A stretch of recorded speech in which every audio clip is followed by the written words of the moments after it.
사무엘하 하나님의 나라를 세우는 사람 여섯 번째입니다. 하나님을 상자에 가두려 하지 말라라는 제목의 말씀을 나누겠습니다. 오늘 사무엘하 6장 이야기가 되겠습니다.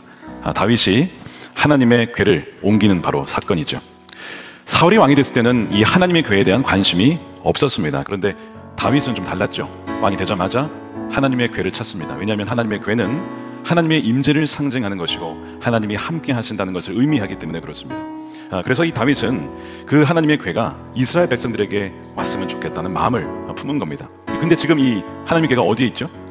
어디에 있냐면 사무엘상 4장에 엘리의 두 아들들이 이 하나님의 궤를 가지고 전쟁터에 나갔죠. 이것만 있으면 우리 승리할 수 있을 거야. 마치 하나님의 궤를 부적처럼 썼단 말입니다. 근데 그 전쟁에서 크게 패배하고 둘은 죽고 많은 이들이 죽고 하나님의 궤를 블레셋에게 빼앗깁니다. 그렇게 사람들의 기억 속에 하나님의 궤는 사라지기 시작했습니다. 근데 그 다윗이 그것을 생각을 하고 그 하나님의 궤를 이제는 예루살렘 이 수도로 가지고 오려고 하는 것, 너무나 선한 의도죠. 온 이스라엘 백성들이 하나님 중심으로 그분의 임재 가운데 말씀 가운데 살았으면 너무 좋겠다. 그가 왕으로서 영적 지도력을 발휘한 것입니다. 그러니까 너무나 좋은 의도로 시작된 거예요. 그의 아들 우사와 아요가 이제 앞에서 끌고 옆에서 이제 가면서 이 세 수레에 하나님의 궤를 가지고 나오게 되죠. 다윗이 이 3만 명의 정병을 뽑아서 호위를 하면서 또한 온 이스라엘 지파를 모아서 악기를 하나씩 준 다음에 연주를 하게 합니다. 대단했겠죠. 오케스트라 모든 악기들이 다 연주가 되면서 하나님을 기뻐하며 찬양하는 가운데 하나님의 궤가 이제 예루살렘으로 들어오게 되는 겁니다. 근데 순간 전혀 예상치 못한 일이 벌어지게 됩니다. 이 하나님의 궤가 실려 있었던 이 새 수레를 끌던 소가 갑자기 뛰게 됩니다. 아마 어디에 걸려 넘어졌는지. 그러면서 이 수레가 기울면서 그 안에 있었던 하나님의 궤가 쓰러지게 되는 상황 속에 이 우사가 그것을 잡으려고 손을 딱 뻗었습니다. 그렇게 찬양하고 있는데 갑자기 한 사람이 딱 죽은 거예요. 지금 이어가지 조용히 졌을 겁니다. 이게 무슨 일인가? 왜 하나님은 우사를 죽이시는 것이고 무엇이 문제였을까? 다윗은 선한 의도로 일을 했던 거잖아요. 하나님의 궤를 옮긴 것이 문제였을까? 저는 그게 아니라 하나님의 반복과 기준으로 하나님의 궤를 가져왔어야 됐어요. 하나님 율법에 정해진 대로 하나님이 택하신 방법대로. 그런데 어떻게 했습니까? 새 수레에 싣고 왔다는 거예요. 알고도 그랬다면 하나님 말씀을 무시하는 것이고요. 나름 다윗도 신경을 썼습니다. 그 수레가 그냥 수레가 아니고 어떤 수레요? 새 수레입니다. 물론 여러분 수레에 실으면 편합니다. 훨씬 더 수월하고 효율적으로 옮길 수 있어요. 간편합니다. 근데 하나님은 효율보다 더 중요하게 여기시는 것이 하나님을 대하는 우리의 태도, 우리의 신실한 그 마음을 주님이 더 중요하게 보시는 것이죠. 우리가 예배할 때도 마찬가지죠.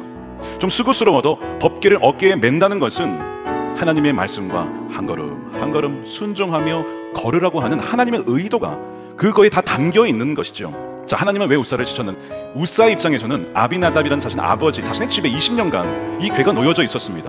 이 궤라고 하는 것이 원어로 보면 그냥 상자라는 의미예요. 서랍이라는 의미입니다. 그러니까 그냥 20년간 매일 맞던 그 상자, 너무나 평범하게 보였는지도 몰라요. 너무나 익숙했는지도 모릅니다. 심지어는 내가 하나님의 임재를 상징하는 이 궤를 보호한다라는 생각을 했을지도 모르죠. 그러니까 이 궤가 쓰러졌을 때 자신도 모르게 내가 보호해야 돼, 내가 하나님을 보호해야 돼, 내가 하나님을 지켜주어야 해 라는 생각을 했던 것입니다. 그러니까 다윗은 그랬던 거예요. 너무 하나님을 쉽게 생각했어요. 새 수레를 쓰면 더 효율적일 거야. 의도치 않게 하나님을 박스에 넣어버리는 것이죠. 하나님은 인간의 편의와 효율에 따라 움직이는 분이 아닙니다. 그런데 그 헌금을 이렇게 드린다고 칩시다. 내 기업에, 사업에, 재정에 복을 많이 부어주셔야만 해, 주실 거야, 주셔야만 해, 이렇게 계속 주장할 때에 헌금을 통해서 하나님을 통제하려고 할 때 이것이 바로 하나님을 박스 안에 가두는 것이 될 수 있는 것이죠. 내가 하나님을 상자에 가두고 있을 때 어떤 증상이 나타납니다. 어떻게 알아차릴 수 있느냐? 바로 분노입니다. 분노. 화가 나고 짜증이 날 때 한번 잘 봐야 되는 거예요. 다윗이 왜 화를 냈느냐? 자신의 뜻대로 안 됐기 때문에 그렇습니다. 내가 선한 의도로 하나님의 궤를 가져오겠다는데 왜 이렇게 중단되냐 이거죠. 그러면서 막 화가 나는 거예요. 지금 사람이 죽었어요. 우사가 죽었습니다. 슬퍼해야 될 시간에 다윗이 화를 냈다는 것은 뭔가 문제가 있는 거죠. 2014년 미국에서 제가 대학원 공부를 아직 마치기 전이었고 담임 목회를 시작한 지 한 6개월이 지났고 자녀 마지막 막내가 태어나서 셋째가 있어서 셋을 아이를 키워야 했던 그런 때에 어느 날 주일 전날 토요일이 되었습니다. 말씀을 준비하고 있었는데 아내는 나름대로 육아 문제로 굉장히 힘들었어요. 아내가 제 방에 문을 들어와서 뭘 도와달라고 자꾸 요청을 했어요. 저도 모르게 아내에게 짜증을 내고 말았습니다. 이렇게 얘기를 했습니다. 여보, 지금 설교 준비하고 있는 거 안 보여? 이 짜증이 밀려왔어요. 제가 그러고 나서 이제 가만히 있는데 성령의 책망이 막 밀려왔어요. 성령께서 뭐라고 하시냐면 너 지금 설교 준비한다며 아내에게 짜증낸 거니? 그럴 거면 설교하지 마. 그냥 설교하지 마. 설교 안 해도 괜찮아. 안 해, 잘해줘 그냥. 그런 마음으로 막 저를 책망하시는 거예요. 진짜 부끄럽더라고. 아니, 설교한다는 사람이 아내에게 짜증을 낸다? 이건 말도 안 돼. 그냥 간당에서 내려와야죠 그냥. 그러니까 말씀 준비가 안 되는 거예요. 성령님께 막 혼나고, 그냥 주님께 죄송하기도 하고, 창피하기도 하고, 아내에게 미안하기도 하고, 막 복합적인 마음이 들었어요. 여러분, 제가 왜 짜증을 냈을까요?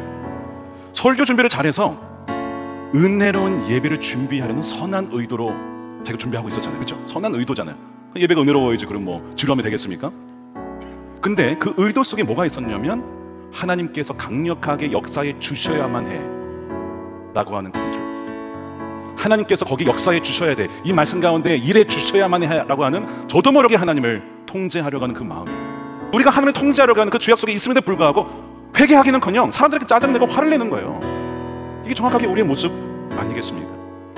작은 것이라도 그냥 말씀에 순종하는 거예요. 뭐 수만 명 필요 없어, 괜찮아. 그냥 세수레 말고 말씀 그대로 고아자손이 그냥 어깨에 메고 가면 돼. 그걸로 족한 거야. 여러분, 경외라고 하는 것은 하나님을 사랑하는 것과 존중하는 것과 두려워하는 것이 결합된 단어입니다. 이것이 경외함이에요. 하나님을 경외하기를 배우면 친밀함이 있을 것이라고 말씀하셨습니다.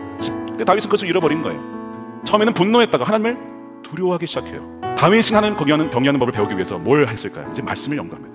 그는 오벳 에돔이라는 자의 집에 머물게 됩니다. 가뎃 사람, 이방인이라는 거예요. 이방 출신이라는 거예요.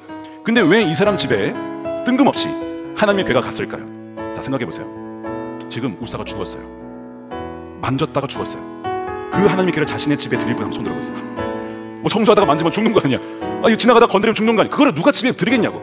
다 거절하고, 다 부담스러워하는. 우리 집 안 된다고. 자기도 죽을지 모르는데. 근데 순종합니다. 받아들여요. 어떤 일이 벌어졌습니까?